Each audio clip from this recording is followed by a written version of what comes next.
계속 편관 이야기를 하지만 편관에 대해서 굉장히 오해를 하는 부분이 많아요.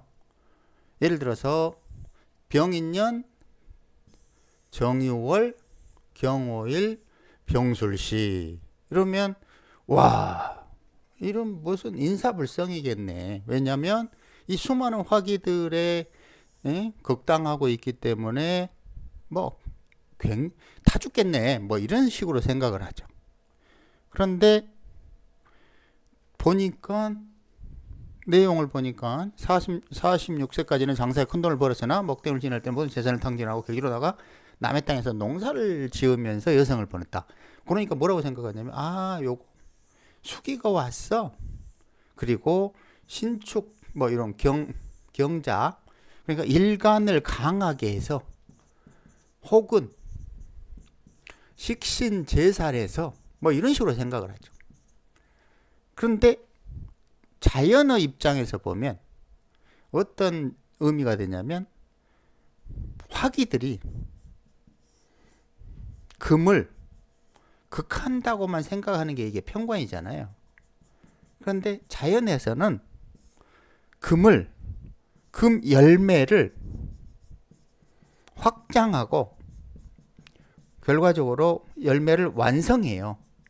이걸 할 수 있는 에너지는 병정밖에 없어요. 병화로 열매의 부피를 확장하고 열매 저는 뭐다? 꽃이다. 꽃이 결론적으로 정화의 수렴작용으로 열매로 완성된 결과를 얻는다. 그거는 5월에 있는 오화에 있는 병기정 때문에 가능한 거다. 그죠? 그러면 생극으로만 볼 때는 이 편관이라고 밖에 볼 수 없어요. 왜냐면 그게 바로 십신의 병패인데 십신으로 보면 병화가 편관, 정화는 정관, 뭐 편관 이런 식으로 보지만 그래서 뭐라고 생각하냐면 병화, 편관은 나쁘고 정관은 좋고 이런 엉뚱한 생각을 하게 만든다고. 근데 사계도에서 보면 여름에는 병경, 가을에는 정신 이렇게 돼 있어요. 그러니까 이게 십신으로 보면 편관이지만 자연으로 보면 이게 경금 열매를 확장해 주는 거야. 이게 무슨 말이냐? 재물이 늘어난다 이런 말입니다. 정화가 신금 시종자 열매를 완성한다는 뜻은 뭐냐면 재산을 확정하다예요. 결정하다 이런 말이라고. 그러니까 십신으로 보는 순간에 이것들 경금을 다 괴롭힌다고만 생각하지만 자연의 이치로 따지면 병경이 얼마나 좋냐고. 그럼 여기에다가 뭐를 배합하면 된다고? 수기, 약간의 수기를 경금 안으로 집어넣어주면, 여기 수박이 있어요. 원래 이렇게 조그만 수박이 여기다 물을 집어넣어요. 그러면 병화가 부풀려요. 그럼 이 속에 계속 물이 들어가면서 계속 커지는 거예요. 이렇게. 이게 삼자조합이 뭐라고? 병경임, 병경자 삼자조합이라고. 그런 작용을 해주는 거야. 그러면 이때는 이제 월지 시공을 봐서 그게 열매를 맺는 곳인지 열매를 활용하는 곳인지 그것만 이제 분석하면 되겠죠. 그죠? 그러니까 지금 뭐에 큰 오류가 있냐면 경금이 수많은 화기에 극당한다.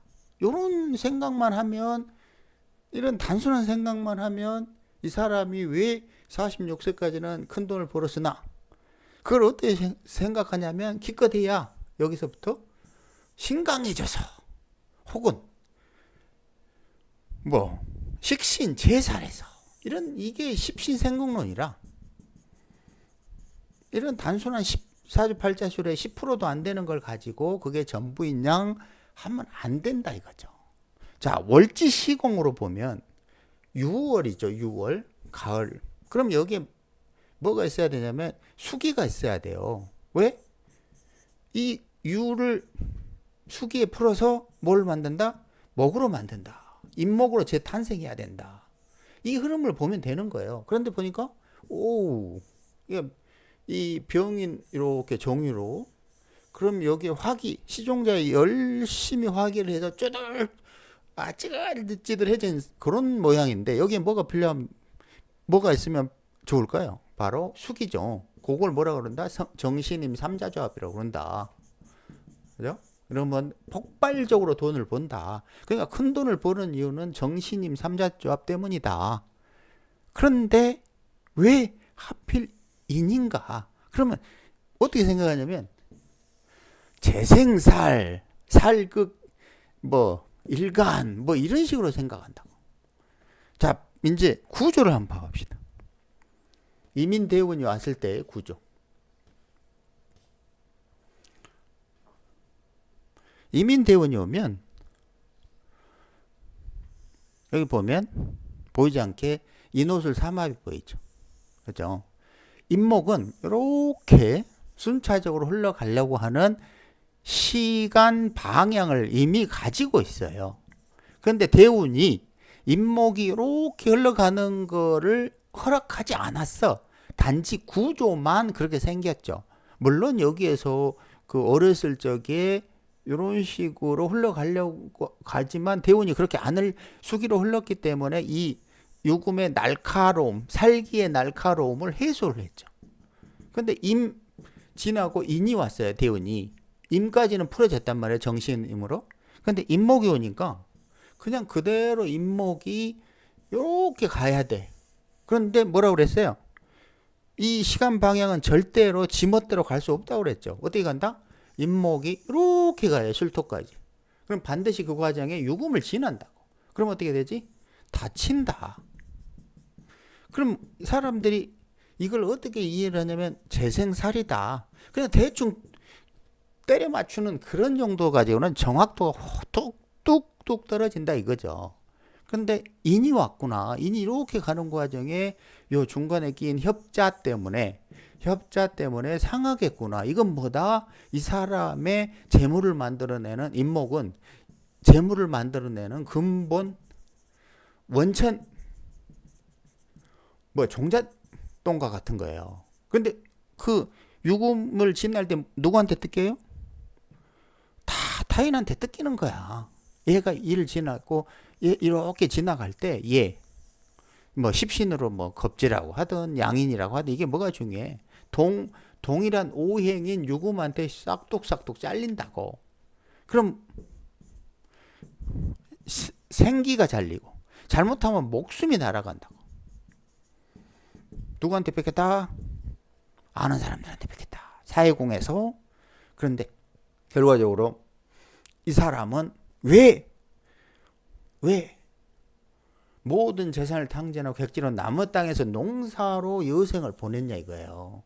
그건 왜냐면 이 사람 안 거야. 만약 여기서 자기가 돈을 더 탐하면 목숨까지 바쳐야 된다는 걸 안 거라고. 그러면 이제 정리를 해보면 이런 구조를 볼 때 이거 아주 맞아 죽고 이거 이런 정관 관살 혼잡으로 맞아 죽겠네. 인사불성이고 사람도 아니네. 이런 식의 생각하는 거는 생극론이라고. 어떤 생극론? 그냥 사주팔자 10%도 안 되는 십신생극론이라고. 이렇게 보면 안 된다고.